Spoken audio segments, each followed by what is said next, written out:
Je ne sais pas si tu es au courant, mais les inscriptions à Jornada Semdor, Coluna 21, sont ouvertes. Ça aura lieu les 11, 13 et 15 avril à 19 h. Pour t'inscrire et avoir plus d'informations, le lien pour participer se trouve dans la description de la vidéo. C'est drôle, j'ai cette sensation de brûlure. Mais si je mets la main sur mon pied est à une température normale. C'est juste une sensation. Comment est-ce possible? Eh bien, Eliane, voici ce qui se passe. C'est que la sensation de brûlure est généralement liée au nerf. Et le nerf, j'aime dire que c'est comme un câble de données. Tu vois ce petit câble que tu connectes à ton téléphone et à ton ordinateur? Comme ça, tu peux envoyer des choses de ton téléphone à l'ordinateur et de l'ordinateur à ton téléphone. Le nerf ressemble un peu à un câble de données. Regarde ce dessin ici. Ici, j'ai dessiné à peu près une personne, n'est-ce pas? Les bras, les jambes. Et ici, il y a le cerveau et la moelle épinière, n'est-ce pas? Ce qui est dans la tête, dans l'encéphale et ce qui passe dans la colonne vertébrale. Toute information que tu as dans le corps, elle vient de quelque part du corps. Elle entre dans la moelle épinière et va jusqu'au cerveau. La sensation de contact, la sensation de mouvement, la sensation de chaleur, de froid, la sensation de douleur, la sensation de pression. Tout cela, vous ne pouvez le ressentir que parce que vous avez des nerfs, ce petit câble de données qui relie jusqu'au cerveau. Et en même temps, il y a des nerfs, il y a des petits nerfs, je vais même les mettre d'une autre couleur ici, je vais les mettre en noir, qui sortent du cerveau. Ils passent à l'intérieur de la moelle et vont jusqu'à n'importe quelle partie du corps. Ce qui transmet l'information du cerveau au reste du corps, c'est ce qui contrôle le mouvement. Ma main s'ouvre et se ferme car mon cerveau lui en donne l'ordre. D'accord? Et ce câble de données ici, ce sont les nerfs. Tu vois qu'ils parcourent tout notre corps?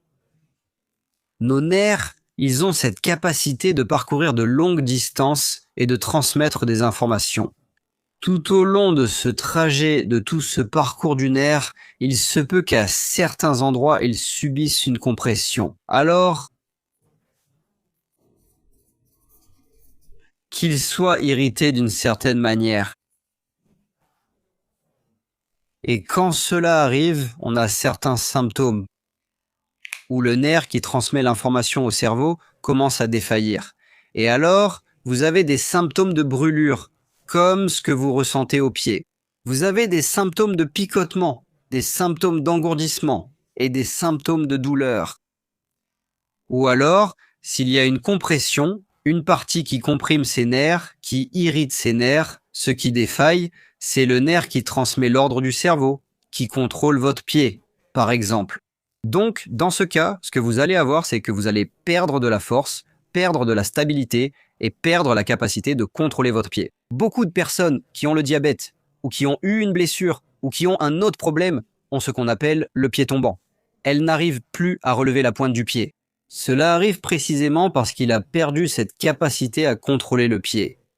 La sensation de brûlure que vous ressentez ne signifie pas que votre pied brûle réellement ou qu'il est chaud. Cela signifie que le nerf qui transmet l'information de votre pied à votre cerveau, à un endroit de son trajet, est irrité. Il y a quelque chose qui provoque cette douleur, qui ne fait que sembler être ainsi, mais en réalité ce n'est pas le cas. Et maintenant, je veux te montrer deux façons de contrôler cette sensation de brûlure très rapidement, presque comme par magie. Prends une chaise, mets la vidéo en pause et viens ici. Tu l'as prise? Allons-y. Ces deux façons de soulager, d'améliorer, de contrôler cette sensation de brûlure, je vais te les montrer pour des problèmes, pour une compression du nerf qui se produit près du pied. D'accord? Alors allons-y. La première méthode que je veux que tu essaies, c'est de t'asseoir avec la jambe croisée et de travailler l'équilibre du pied dans son ensemble. Pour cela, la main qui se trouve du côté de la plante du pied va tenir ici au niveau du talon. L'autre main va attraper ici le dessus du pied. Et vous allez faire un mouvement de torsion. Tirez le talon vers le bas et la pointe du pied vers l'autre côté. Et changez comme si vous essoriez un tissu. D'un côté puis de l'autre. Au maximum de ce que vous pouvez, sans aller jusqu'à la douleur. Attrape de la meilleure façon. Certains préfèrent t'attraper avec la paume, pouce dehors, d'autres utilisent le pouce pour guider le mouvement. L'important, c'est que vous puissiez faire ce mouvement au maximum, autant que possible, d'accord? D'un côté et de l'autre. Vous allez faire cette torsion, vous allez tourner 20 fois. Quand je fais ça, j'améliore la tension des muscles. Oui, et de cette façon, je diminue la pression que ces muscles exercent sur ces nerfs. D'accord? Surtout, laisse-moi te montrer quelque chose de très intéressant ici, qui est peut-être la deuxième façon de travailler. Laisse-moi colorier en noir. Regarde, ici, sur le dessus du pied, du côté intérieur du pied, il y a ce petit os, la malléole, qu'à certains endroits on appelle mokoto. Il y en a un à l'extérieur et un à l'intérieur. Et ici, il y a le talon. D'accord? Entre ces deux petits os, il y a quelques structures qui passent. Parmi elles, il y a le nerf appelé nerf tibial. C'est lui qui va innerver la plante du pied. D'accord? Donc, probablement, la sensation de brûlure que vous ressentez dans le pied peut être causée par ce passage ici. Quand je travaille ce mouvement de torsion, cela peut sembler simple, mais j'améliore ce passage du nerf tibial. Si le problème est ici, vous allez faire cela 20 fois et la sensation de brûlure va disparaître. Regardez, comme ça. Le deuxième exercice, on va aussi travailler ce même passage, mais d'une autre manière. Par ce même tunnel, cette même région ici, passent d'autres structures. Parmi elles, le tendon d'un muscle appelé tibial postérieur. Et ce muscle peut causer beaucoup de problèmes aux pieds, aux mollets, aux tibias et aux genoux. Très souvent, c'est lui qui irrite le passage de ce nerf.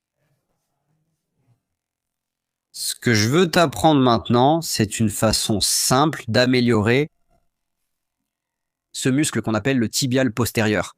Et de cette façon, tu vas améliorer le nerf là en bas, d'accord? De la même façon que tu es assise, tu vas attraper ici le tibia. C'est facile, c'est une structure dure, n'est-ce pas? Solide. Ça ressemble à un mur, un bloc de ciment. Donc, tu sais que tu tiens l'os. Si tu avances avec tes doigts, si tu remontes avec tes doigts vers l'arrière, en direction du mollet, il arrivera un moment où cette partie dure va disparaître. Ça va devenir mou. Juste derrière l'os, c'est là que passe le nerf tibial postérieur.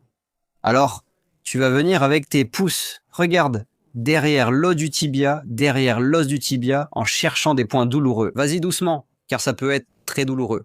Il peut y avoir un point qui fera plus mal que tu ne le penses. Quand tu trouves un point douloureux, tu vas maintenir cette pression à un niveau où tu ressens une légère douleur. Maintiens cette pression pendant 90 secondes. Tu vas sentir que la douleur diminue. On dirait qu'elle se diffuse un peu plus.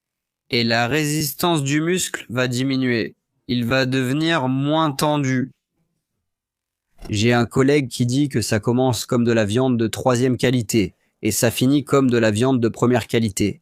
C'est à peu près ce que tu vas ressentir. Et tu vas chercher dans toute cette région, derrière l'os du tibia, ces points douloureux et tu vas les désactiver un par un. Alors, fais ces 2 exercices. Et n'oublie pas de laisser dans les commentaires ce que tu as ressenti, si ça t'a aidé ou pas, si la sensation de brûlure a diminué.